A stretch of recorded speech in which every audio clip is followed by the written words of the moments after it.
Hey guys, I'm Samantha and welcome to my channel. I'm here to do my September wrap-up for you guys. And just a forewarning now, right as soon as I hit record, Harry decided, hey, she's talking, so let me go over there and bug her. So if there's slight earthquakes, I apologize. I have a cat that likes to annoy the crap out of me when I'm recording, so you can hang up here with me, bud. No rubbing. Alright. So, let's see. Let me go through my books here. I have my spreadsheet up on my laptop here to kind of give me an idea of what I'm looking at. For the month of September, I read 13 books in total. Approximately 2,378 pages. I did have some audiobooks that I had read during that, or listened to during that time. Let me get this to work for me properly. Average around 28 and a half hours listened to through audiobook. So I'll just go through the books and let you know what I thought of these. The first one is Dark Lover by J.R. Ward. I gave this 4 stars. This is the first book in the Black Dagger Brotherhood series, and I read it as part of my Tarot TBR book. And I was hesitant about it because when it comes to vampire romances, we all know I don't tend to really gel with them very well, but surprisingly I enjoyed this one. It probably helped that it's an adult romance, paranormal romance, so instead of the typical YA, like Twilight-esque type of books, I could relate to it a little bit more, so I did enjoy that. The next book I had finished is The Midnight Witch by Paula Braxton. I read this, I originally was going to read it for a Witchathon. I think I started it within like the last couple of days of Witchathon, since the last round kind of went over into the first week of September. I gave this, looks like, 4 stars. I listened to this as an audiobook and the narrator was really, really good. I highly enjoyed it. And Paula Braxton is now like one of those go-to authors for me when it comes to like historical, like witchcraft fiction type of things. I really did enjoy that. Next is Mooncakes. This is by Susanna Walker. This is a graphic novel YA that is also a witchy fiction type of book that follows a girl as she's trying to solve the mystery about what's going on in her neighborhood. I gave this 4.5 stars. I really did enjoy the artwork and the story was really sweet, so I am definitely going to pick up more from the series. I believe it's a series. I could be wrong about that, but I know I definitely want to check out the author's other works to see if I vibe with those. I read another Paula Braxton book. This one I did start in Witchathon and had to switch over from audio to ebook because my audiobook copy had been returned. This is The Winter Witch. I really did enjoy it. It's another witchcraft, like historical fiction. I gave it 4 stars. It, I believe, is set in Scotland, if I'm remembering correctly, and it's really atmospheric. It really got me into the world, especially with the when I did read the audiobook. I really did enjoy the narrator. I don't think it's the same narrator as The Midnight Witch, but I could be wrong. But I really did enjoy that, and I do recommend her books if you're looking for any like witchy books.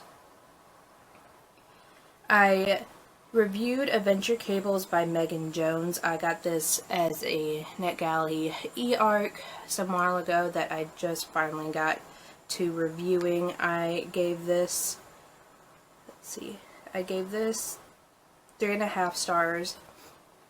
I think this would definitely suit once the editing process has been gone through. and the physical copy is in my hands. I believe it is a really good resource for cables. I was expecting it to be more of like a cable, almost like the Nora Gon's knitted cable source book, I believe that it is. More of a like, almost like a I was thinking of it being a stitched dictionary just by the way that the cover looks, but it's not, unfortunately. But the patterns that are in this book, I do see myself like making in the future. So definitely check that out if you're interested in cables. I read How to Meditate with Crystals, Simple Ways to Change Your Life by Jolie DeMarco. This definitely gives a good like guided meditation advice for if you want to work with crystals. I gave this one 3.5 stars. This was also a NetGalley ARC that I had gotten for review for a while back ago. If you are looking to get into meditation and working with crystals, this is a good start. I definitely can see myself using some of the methods in there, like in the future, once I get my butt in gear and actually meditate for once. The next book was the Late Night Bookwarming Book Club's pick for August. It's The Year the Reaper by Mika Lucier. I'm probably butchering that name. I gave this 3 stars. I know this kind of fell flat with the book club. I think I was the one that gave it the highest rating. This had an interesting concept to it, and it read like it was trying to be more of like an epic fantasy, and it would have done really well if the author had fleshed that out a little bit more. It just seemed like a lot of the chapters were like cut really short, and a lot of the plot points ended super abruptly. I just wish it was fleshed out a little bit more, and this is one of those books that I believe could have been like benefited as being a series. So unfortunately that kind of fell flat with the group, but overall it wasn't too terrible. And in between my finishing books, I did some more graphic novel readings. I read Betty Page, the 2019 Halloween special by David Avalon. I got this from Kindle Unlimited as a quick palette cleanser. Gave this 3.5 stars. It's definitely short and sweet and very entertaining, so if you're looking for something kind of quick and easy as a nice palette cleanser, I definitely recommend that. It's still in the same vein as Betty Page being like a X-Files investigator, and it just kind of follows more like Halloween-y type creatures. Then I continued with the Die series, Die Volume 2 by Karen Gillian. This is a series that I had started, like, I believe the month before last, where it follows a group of teenagers who fall into the RPG game that one of their friends had created. It is like Jumanji meets Stranger Things kind of vibe. It's set in the 90s. I think I mentioned it like I thought it was set in the 80s. The reason why it gave me Stranger Things vibes, but it was set in the 90s.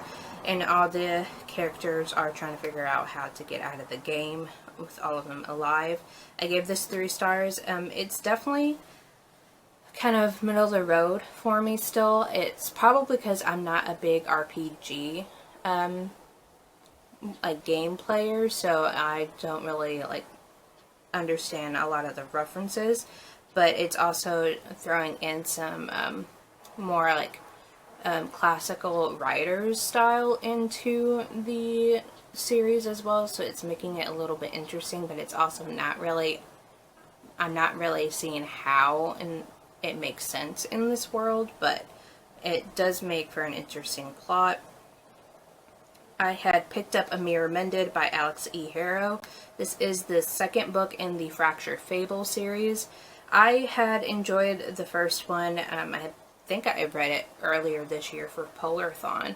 I gave this one 4 stars. I definitely enjoyed the kind of like the meta universe kind of style where the main character gets pulled into a different world altogether.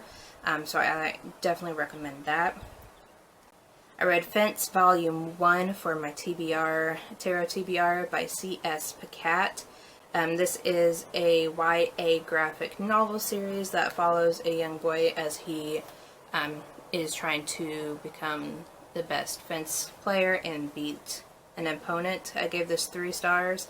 It has LGBT rep in it, and I find it really entertaining and interesting. I don't really know much at all about fencing, so it has definite information that makes it easy to understand for a beginner, so I highly recommend that for that reason. I listened to Homegoing by Ya Jesse. I had picked this up, I believe,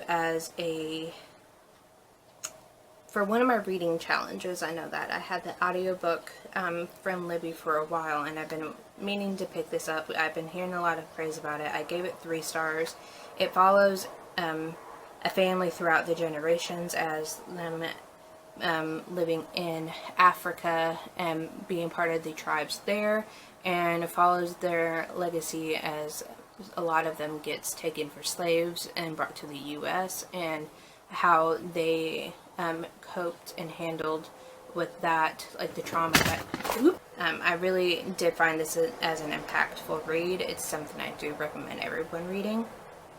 And the last book that I read for the month of September is Die Volume 3. I had decided just to continue on. I think there's only 4 volumes in the series, so I plan on being finished with it pretty soon. I gave that 3 stars. So all in all, I had a pretty good month. My average rating is just like 3 or 3.5 stars. So it's not too bad for the month of September. I wish I had more 4 stars. Still haven't had a favorite in a long while, but I'm hopeful that the remainder of the year I have at least one new favorite coming up. Let me know in the comments below what you have read of these books and what you thought of them, and leave me a like if you like this video, and subscribe to keep up to date with any other videos I happen to come out with in the future. And into the next video, guys, bye.